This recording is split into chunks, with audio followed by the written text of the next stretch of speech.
Following Perkz, get the inside knowledge on how he controls his Yasuo, how G2 activates him, plays around him, and of course there's the link once again. For now, let's go back to the story. I was just gonna say, he's currently sitting, he's played 5 Xayah games in his career, he's only won a single one of them so far. This again is a big change for G2 Esports. Are you a believer in curses? Not really. Okay, because historical stats tell you that Yannen's got a very bad record. And the POV stream is probably cursed. Well, I just want to highlight, I think Yannen, actually, if you look at the last couple of games, have looked very good. Ashe and Varus have been solid from his side. So I said Varus yesterday was huge in winning the game for G2. Like, I think this is the correct time to do it if you are G2. Put your faith down towards him with the crit 80 carry, crit items being a bit cheaper. It actually benefited something like Xayah because she wants to build them that way. You know, we've seen the Storm Razor rush so often, and then you get an Eye Edge as a third item. Well, that's great. Xayah loves this kind of pattern. And almost, we talked about the philosophical question in Picks and Bans, Deficio. G2 leaning into their strengths. Yannen's playing well. Let's give him a duo that's good. Let's try activating.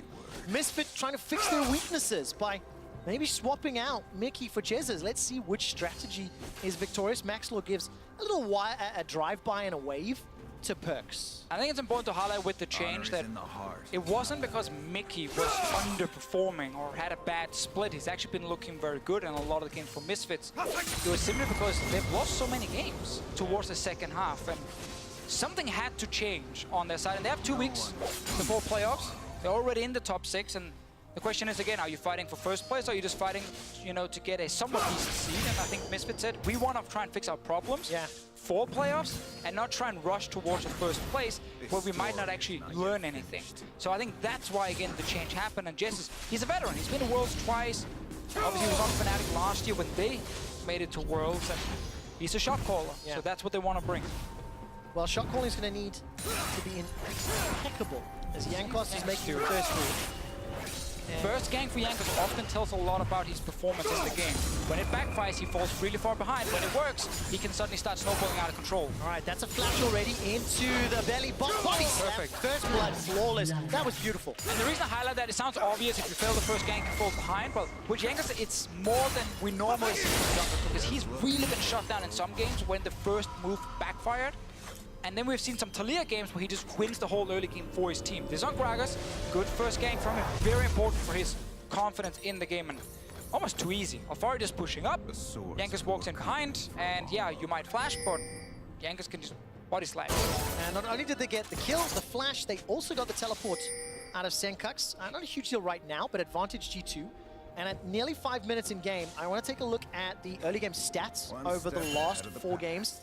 That both G2 and Misfits has played. You can see the goal difference marginally ahead for G2, minus a K for Misfits. Towers at 15, your average number of towers secured. Misfits, while they're getting G2 on the other end. So some differences in approach, and obviously you can see the kill to death ratio. There's already killed G2. See what happens top lane here. Maxlor is sitting and effectively protecting Alfari because he doesn't have a flash, so he allows him to push. And if the enemy jungler shows up, there is a chance you can turn it around and win the 2v2 fight.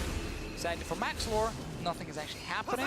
Well, that's great for Alfari because he just wants to push out the lane, sitting as he's sitting there, seeing as he's sitting there, without his flash. That's important. Exactly. And of course, I think you know, the confidence point you mentioned, or the impact that the first Jankos gank has on the game could be very pivotal. Perkz pulling out an overload as Perkz threw down the wind wall to block off some of the damage. Currently plus 6 CS to Perkz' Yasuo, as Perkz is trying to shove him in, and the rest of the lanes are about even as 6 separating Hansama and Hyanen for now. And I'm definitely expecting Misfits to play topside very heavily in this game here. Alfari press the attack, so it is the AD cannon as we highlighted in Champ Select. Rise ulti is one of those very long cooldowns, very impactful ones, where if you execute the first one, yeah, you can suddenly get your top laner ahead, and it has to work for the Rise to be successful. So I'm really looking at Misfits to try and leave the bottom side. It can also explain why they went for Kai'Sa and not the Draven, because they don't want to opt into bot lane when they have the cannon pick already, and that's what they can do with this draft. So let's see what happens now. Senkushi is level 6. Maxwell can clear his bot side, path to top again, and then Wonder needs to be aware that he's going to be a target. Wonder's still pushing very, very heavily, shoving that wave in. Alfari went back. He's come back with that second Doran's Blade, cloth armor. Ninja Tabak already picked up for Wonder, so trying to mitigate some of those autos. That's coming down. But no TP for Wonder, no TP for Alfari, despite them having their ultimate. Senkux will come up very, very shortly. Ooh, short-range TP on the side. Hyonan really does not want to miss any CS. He's down 13, by the way. Hunt Summer and Jesus doing very well to pull ahead in this lane. It's also because Jankos was moving into the jungle of Misfits, so you needed some sort of backup to at least be somewhat nearby. So him actually TPing back to lane instantly allowed him to get a small push going, and then he could maybe move. In this case here, Sama of course just TPs back to himself. And we'll go even. I'm waiting for level 6 for G2's bottom lane if they want to do something. Okay. A couple of CS away from that one. Dead steps forward, lands that Gleaming Quill, and Zaya Rakan is doing a good job of holding the wave for now. And you can see that, that huge wave and a half difference has already been evened out with a little bit of low time now. Yeah, it's good laning so far for Misfits. It's a fine matchup as well. Like, we kept talking about the Draven, because that's what we normally would see what we wanted to see. What we saw early in the split. Yeah, though, I said this before. The bars yesterday was insane. He hard carried G2 in that game. Needs to do the same here on this Zaya, because Wonder might be under a lot of pressure and he's against the cannon pick. Let's see what happens top. Oh, Jankos is nearby. There goes the body slam. Not going to find the target yet. Explosive pass sends Max Law away, and the teleport will complete. Here we go. Goes down. Alfari picks up the kill. Senkux just arrived. He didn't get the assist. Oh, he did get the assist, actually. Same kind of place we saw before, where Maxwell was just sitting top lane. Yeah. He's waiting for some action to happen so he can counter gank instantly. Get Alfari at bot lane. Hyonan's got level 6. The Featherstorm's available to him, but Wadid does not have the quickness. Tower Dive is on the books. Flash is available for Jankos. Whoa! He just gets obliterated. This is perfect for Misfits and exactly what they want to do with this lineup here, with Jessis on the team, more defensive, more focused on globals, and get Alfari ahead on this cannon here. And if you guys at home think G2 or Misfits are going to win, spam G2 or NSF in chat. Right now, Misfits plus 500 gold. Despite conceding first blood, this play, fantastic to get them ahead. Yep, Maxwell waiting up here, trying to either set up a gank or just counter gank when something happens. The moment the engage happens from Wonder, he realizes, wait, this is not great. It is almost impossible for me to get out. Also with the TP coming, and Jankos at this point, he should just leave. But he's hoping maybe kill the wave in time. He even puts down the ward saying, ha, I will see you. What does it matter if I see them if you're gonna die? Yeah, and of course their realm was over the wall anyway. Didn't even see him, the wall was useless. There we go. Wasting all of that cash. And of course with the replay, with the fact that Misfits just put together a couple of kills, fans at home are currently biased towards Misfits. Not a convincing vote though, Fisher. If this vote had popped up like a couple of minutes ago when G2 got the first kill, 80% G2. But that's results-based analysis, and that's not what we're trying to do here. Or it's in the moment analysis, because you feel like misses by being hit in gold have the high chance of winning. Also, kudos to everybody at home. I know I've just heard from production that there is a lot of spam going. Oh! And by the way, Senkux is dead. It's not moving because it is even. People are still spamming. A little bit, but now, it's gonna go G2 now because they got to kill me for Perkz. Keep this up a little bit longer. Let's see whether or not the G2 votes. I'll have to get production hates you, Trevor. So let me know. For now, G2 with the solid roam. Wicked made his way up. No summoner spells invested, and an easy kill that lands in Perkz' hands. And while it was great for Misfits before they got these kills on Alfari, and that's exactly what they wanted, Perkz in the mid lane is really far ahead, and he just got his first kill. Senkux has moved from the lane a few times already, lost a couple of waves because of it, lost another one by dying here. And look at this, G2 Esports, they're playing on the other side of the map. One is left alone, they're fighting. Take a look at that. The battle, grand entrance rather, gets the knockup. Perk managed to find one. The Steel Tempest, Hunt Summer, very cheeky with that Kai'Sa, using the killer instinct to escape. And of course, results-based analysis coming out. G2 get a significant number of kills, Tower First Blood, as well as the fan votes. Action analysis, Trevor, is working. There's no results yet. No one has won yet on the side of G2 or Misfits. But what's happening is just opposite strategies. G2, Zaya Rakan, bot side focus. Misfits, Kennen, top side. And so far, both teams have found openings to try and execute on this early game win condition. But G2, they pulled the last big play with the move down bot lane after killing Senkux in mid. Great execution on this tower dive. And while Hansama, with a nice little play, gets out, still G2 getting out ahead. Let's see, Riptide just died in favor of Max Law. Once again, trading, always cross-mapping. That's what I like to see from even games between two teams who understand how to split the map and play on two different sides. It's 1,000 gold advantage for G2. They've got that 1 tower to 0, 3 kills to 2. And when we came out of the replay, you can notice Jez is making his way towards Perkz. If you look at some of his stats from yesterday, 0-0-5. But the thing I want to draw your eyes to is the duo proximity. How much time during the game did he spend near Hansama? Did he carry 50%? And now he's on this time Kench. He needs to adapt that, needs to play differently to really get the most out of this champion and unlock this composition for Misfits. Right, and to highlight, when we have Pyke games, the Pyke typically spends around, 25-30% near his dual lane, and then he's roaming otherwise, and that's kind of the thing we're showing. In this case here, 50% is the, I like to sit with my generic as long as possible. Yep. I love the long laning phase. Yep. I don't need to go anywhere. Then you often sit around that 50% mark, and that's exactly what Jess has just did. Once again, Max Law is trying his luck top lane. Can he sneak in? Well, take a look at thank you for the vision, Tom. I don't think he's aware of it. I mean, he kind of knows that they're going to be topside because it's the way Misfits wins this game. So he should know, and he's playing very passive at the moment. Well, look at the itemization and the CS differences. Ninja Tabby, Kindle Gem into Ninja Tabby, a couple of attack speed daggers and swords, basically, but nothing huge. It's the mid lane that is continuing to grow. Phantom Dancer picked up for Perkz. He's got a 30 CS advantage. Perkz is just thrift shopping with a couple of components and nothing yet upgraded. Well, let's see if Perkz can push the lane and actually go towards top lane and secure another kill for Fari into a top lane turret. That's really what you want to do once you get your top lane ahead, is secure the turret, so your top lane can start pushing down the enemy guy all the way to his tier 2, and suddenly you have no top lane control. You gotta constantly fear that his cannon is moving in towards your mid lane. Like, it's really annoying to play against when you fall behind in this 1v1. But as long as the turret is there, G2 can keep stalling on top side, and Wonder just needs to be passive. Wait for the team to make a play. It's not about him this game, it's all about Perkz and Yana. Both of them are very comfortable right now. Now they're coming to him. Got the Storm Razor picked up. Little bit ahead in terms of power for now against Hansama's Kaisa, and G2, they've grouped up towards the top. Now Jez is starting this Abyssal Voyage. What sort of play is being set up? Jumps into the party with Alfaria Maxo, but G2 I think had already peeled backwards. Mid lane is open now. That was very early from Misfits. They tried to pull off the defensive play, which allows Perkz now to push in the wave. And look at what Lead is positioned at the Raptor camp. He's trying to be there, spot of the enemy is coming. That wave is going to crash into the turret. Perkz will catch it though. But Misfits used the defensive time control before the tower dive happened. And then they lose the map control. Do you feel like G2 were aware of this? Do you think that was a play they sort of anticipated and backed away? I mean, what they're calling is, okay, Tam Kench is not showing bot lane, so he has to be around mid. That means he can reach the top lane. So guys, do not go all in on tower dive, because he will show up with someone.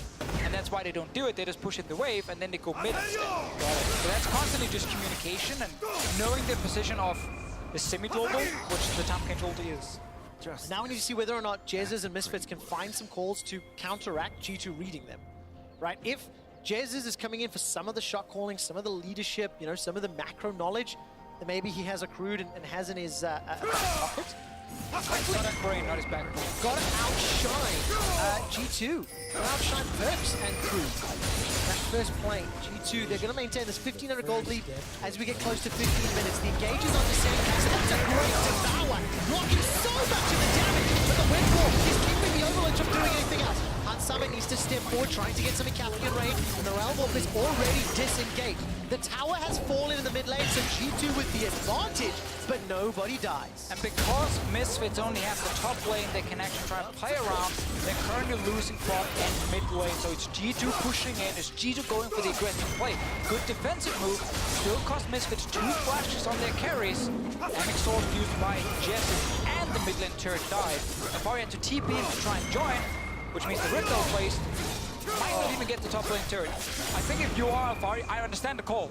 Join my team, I want to help them, they're getting killed in mid lane. But I think he needs to stay top lane there and try and get a turret in a trade. Yeah, exactly, and that's the fact that he did go mid to Fisher means that Misfits are now 2,500 gold behind. They've lost bottom, they've lost mid tower. G2 have already been pretty comfortable, pretty coordinated when pushing forward and pushing into Misfits jungle. And they've got themselves a good advantage as we head into the mid game. Oh, Zenkox, you gotta be careful here. Because your entire team is now going bot lane. You actually, because Alfari's bot lane, he's the guy you're playing around. Not fun to be the one in the top lane. Jankos picks a fight. Alright, pretty much just walks out. Anyway, what's gonna be interesting to follow is what can the Tahm Kench do from the mid lane towards the Kennen lane. And can Misfits get Alfari far enough ahead so he can actually win you this game? Other option is you go full late game with the Kai'Sa. Here we go. Bot lane, attacking the turret. Finds out. The tower is the focus. Abyssal Void buys so much time. It's a cannon minion wave as well, so Misfits could commit to a deeper push. Yeah, they can try and go all the way here for tier 2, but only Perkz on bottom side. He's a Yasuo. He cannot defend on his own. Mid lane turret is already down, and yeah, Wonder will trade for top. But look at Misfits. 1-for-1 so far. Misfits are looking to take the second. This will fall. All right, good push. This will end up being 2-for-1. Once Wonder's able to take that out, so a good response from Misfits to get themselves an advantage. There's deep vision inside Misfits jungle now. But that's the power of the Tahm Kench ulti. You can do this so much faster than the other team. Yana and Wadid could not have rushed top lane and done the exact same trade because they would have been really far behind on the play. So Misfits just saw an opening. Oh, bot lane is open. Enemy team is going to push in a long mid lane. We don't care. They're not going to take a turret. Let's make the play for a tower here. So they actually get a good little trade in their favor. Obviously, Wonder got the top lane turret, but it's 2-for-1. And you're already down in gold, so it's definitely a win for Misfits. Absolutely the case. And of course, this means first item spikes have started to come in now for Misfits. Archangel, Stormrazor, Blade of the Rune King, all picked up. Hyonin is a Zeal ahead, thanks to the assist and a couple of extra towers. And this is again the funny thing about the 8-15 patch with Zeal being cheaper, Stormrazor cheaper, IH cheaper. There was obviously a buff that was meant to benefit some of the AD carries we don't see in pro play, like the Tristana here in Europe or the other late game crit AD carries. Zaya was already good. Yep. And then she just said, oh, that's great, yeah, keep buffing all these, Tristana and all these guys. Like, it's perfect because I'm just going to benefit as well, even though I'm already good. And you're going to see now, Stormrazor comes in early. He's going to get 100 gold faster to his seal upgrade. He's going to get even faster to an IH. He loves it. Is the same theory true for Yasuo? That he also gets some of those items? Actually, by IH doing less damage, it actually did hurt him a bit. And it was interesting because the designers had on PvE put in a Yasuo buff because they felt like the change to IH hurt him too much. I believe it got removed again from what I saw on Reddit. And Yasuo is being played in this game, so according to the pros, it's definitely good enough without any additional buffs. Indeed, and I think according to Perkz, Perkz and Caps, I think are pretty happy to see them keep playing Yasuo. Two guys that have really stepped up in G2 now and continue to push in vision. I think the vast majority of this game, they have had some sort of vision control, vision superiority inside the Misfits top quadrant. Shoved onto this inner turret, uncontested. This is just going to drop completely. Because you're watching a game where it's 2 winning lanes against 1 winning lane on the side of Misfits. It makes it hard for them to play. Let's see if we can get a fight. Nope. Don't want to take that one. And Alfari, a little bit too early to push one in the turret. I guess you don't really want to realm up into a Mega Gnar. There is a pretty instant win the fight now button. It is Gnar. So Misfits don't pull the trigger. They're still 3k behind. Yes, they traded that wave for the tower, but it's not enough. They're still falling too far behind. But what we're waiting for if you're Misfits is Kennen will get stronger and stronger in the 1v1 because he's building for split push on his side. Hansama scaling is great on a Kai'Sa. But that's about it. Like, until you get to that point where Alfari is so strong in 1v1, he will just consistently bully out Wonder. It's hard for Misfits to do a lot on the map. They're kind of just relying on Tahm Kench ultis to get a numbers advantage, and G2 are not allowing that at the moment. So it is G2 controlled. Yep. It's only 20 minutes, no Baron's been taken yet, but there's 2 items on first. It's a huge CS advantage, and I don't know if they even care about the Kennen, because Wander's played pretty passive all game long. Well, G2 have played very controlled as well. You talked about Perkz on 2 items. If you want to see if you can actually help G2 win this game, go check out POV. Twitch.tv/RiotGames2. You can actually look at Perkz's viewpoint right now, as we have done so. And I think when you look at some of the synergies between the Gragas, the Gnar, the Rakan, there's a lot of tools that will help Perkz get those knockups. Oh, yeah. Before you even look at the kit himself. So, you know, there's a lot of options here for Perkz. It's such an all-in comp they have. With so much engage, backed up by Yasuo, who will always reach the backline as long as one of the engage tools will. Like, Jankos can literally just throw his ult. It's like, here you go. ult on this. So it's very easy for them to set up Perkz, which is why it's so important that he's ahead in this game. Misfits are the one behind. Misfits are the one who did not get far enough ahead in the game. And that's slowed down everything for them. Yeah, Fisher, 2 items accrued for most of G2. At least the important ones for now. You've got that Oblivion Ball alongside one of the Echoes. Take a look at this, Maxlaw can use that stopwatch already. He will be taken down. Long breath comes out. So might be 2 seconds longer thanks to that subjugate. But just caught napping. No support for the rest of Misfits. It's a 3.5k gold lead. It's 2 dragons more. It's 2 towers more. G2 have every single metric in their favor. This is one of the best G2 games we've seen in weeks. Like, the actual playing is very, very clean, and they're putting so much emphasis on the Yasuo. Jess is trying to catch him on top side with Afari, but Perkz is already gone. Might even look for a fight here. Misfits, don't hit the tower. Your mid lane is open now. There we go. Tower number 5 conceded. No, tower number 5 goes down at the cost of an Abyssal Voyage. Jez is trying to set something up in the top lane, and G2 punish it. They push that lead even further. If you look at the mini-map, they have just littered vision inside Misfits jungle, and it feels somewhat similar to a previous game, Deficio, with just one squad really taking control of the game, grabbing it by the reins, and not letting their opponents in. We're getting an item I was waiting for, however. Okay. The Rage Blade on Afari. Like, this is the true split push build, where the autos, the combination between the 2 items, especially after Rage Blade, it's so effective if you get a long trade, if you get these long fights in a side lane between just one single member. Does not help you in a team fight, but really helps you in the 1v1. Hard to execute when you are behind. When you have lost your turrets on the outside, and the enemy team can force a Baron, and then you have to join. I thought I actually completed the TP earlier. Is that a potential fight here? Wonder's top player, Well, it's not a potential. It's like it is a fight. Rock up available. Perkz does not decide to breathe on Maxlaw. Hunt Summer also picked up his Rage Blade, so continuing to scale up. It's now 5,000 gold deficit. Misfits, he cannot afford to go toe-to-toe in a big 5v5. And all G2 is doing is push mid, go into the jungle, then Afari can't push. Afari has to go bot lane, but he can't because there's no TP, and then G2 can rush Baron. So you have a couple of minutes where life sucks if you're Misfit. Yes, it feels like it's been 20 minutes. That's fair.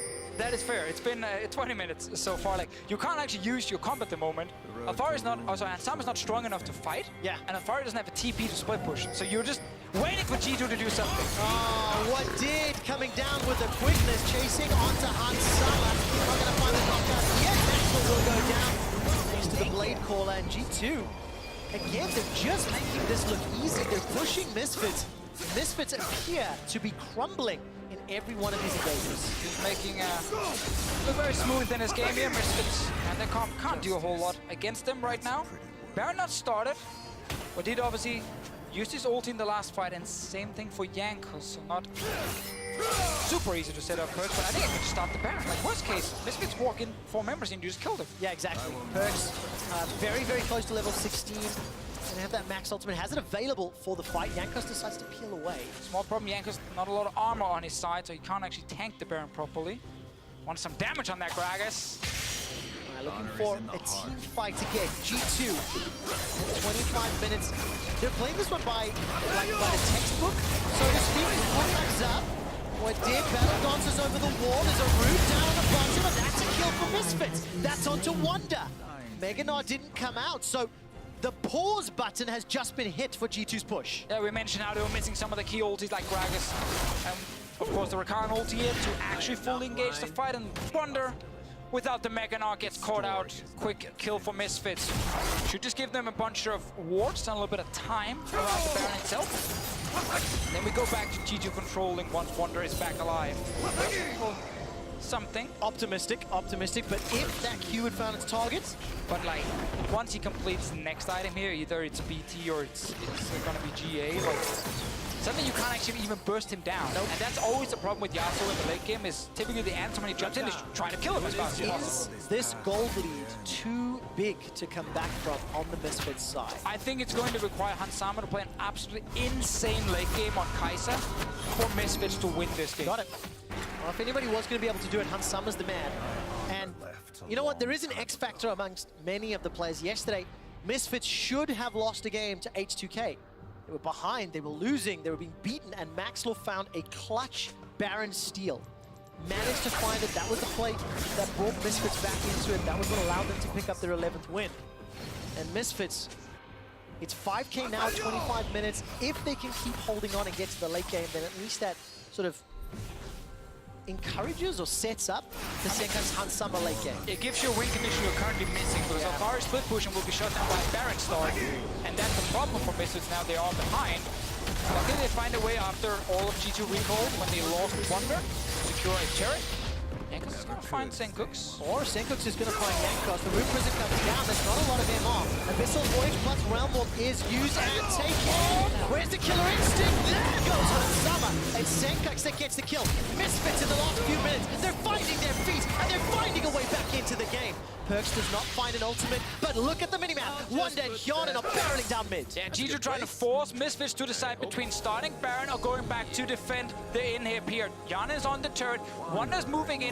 Not even close to Mega Knight yet, but they're hovering around the Baron here. Turret will go down mid lane, but Hyonin, he's leaving. He's about to join the fight. Yeah, Hyonin needs to be here. 4 on 5. Baron is being shredded and melted and destroyed with the double rage play. Destroy Misfits! Senkooks picks up the Baron at the cost of his entire team. Hunt Summer and Senkooks are running for their lives. They find themselves on the wrong side of the rift, and G2 come a knocking. There goes Hunt Summer. Senkooks will find Jankos in a moment or two, and Misfits will be aced.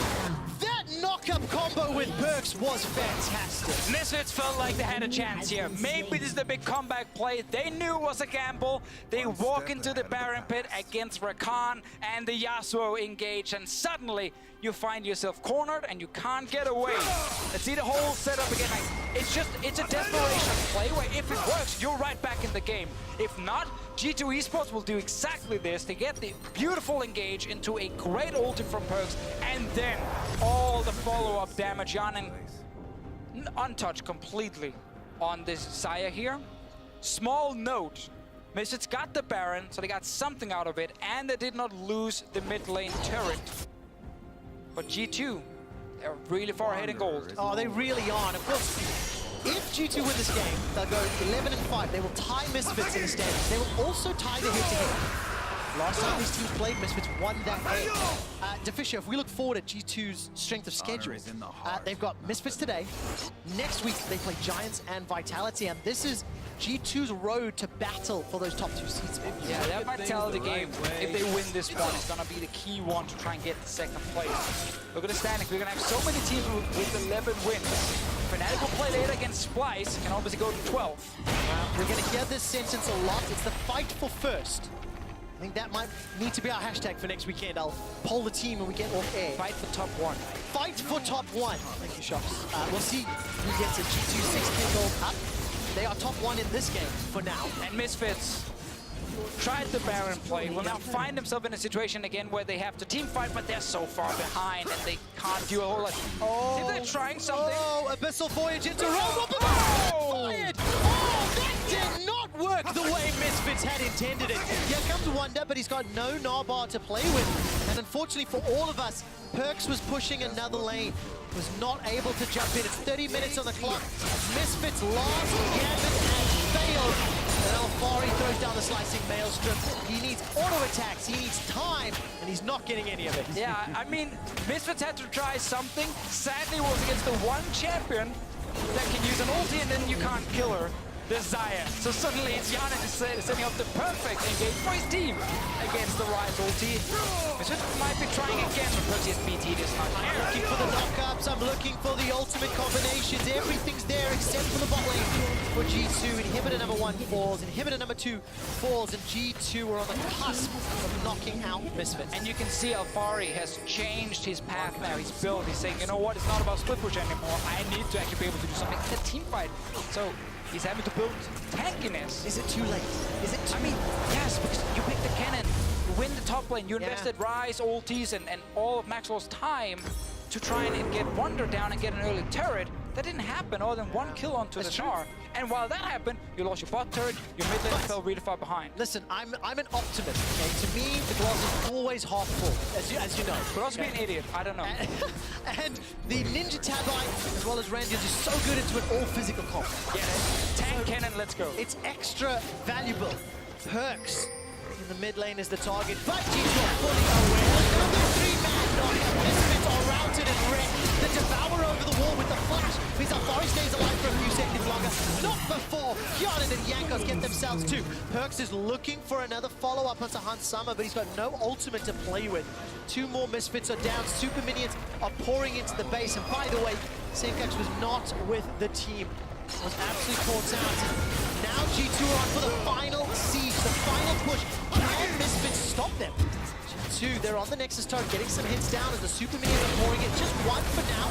Perkz throws down the shield, stays alive a few seconds longer, trying to pull the aggro, using the full kit of Rice, sidestepping everything.